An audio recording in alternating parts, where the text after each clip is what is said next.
ಮೆತ್ತಿದಾಗ ಚೇರ ಗಡಿ ಮುತ್ತಿದಾಗ ಕೊಂದ ಕನ್ನಡದ ಕಪ್ಪು ಮಣ್ಣಿನವನು.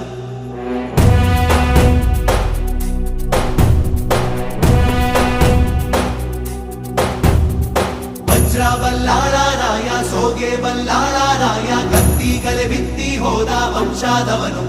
ಈ ಸೀಮೆಗೆ ಶಿವ ನೀಡಿದ ವರವೋ, ಈ ಊರಿಗೆ ಇವಾಲದ ಮರವೋ, ಮೂರು ಸುತ್ತಿನ ಕ್ವಾಟೆ ಗಸ್ತಿಗೆ ನಿಂತ ಗರಡಿ ಮನೆ ನಾಯಕ. 6,000 ದಂಡು ಬಂದರು ಬಿಡನು ಕಾವಲಿನ ಕಾಯಕ.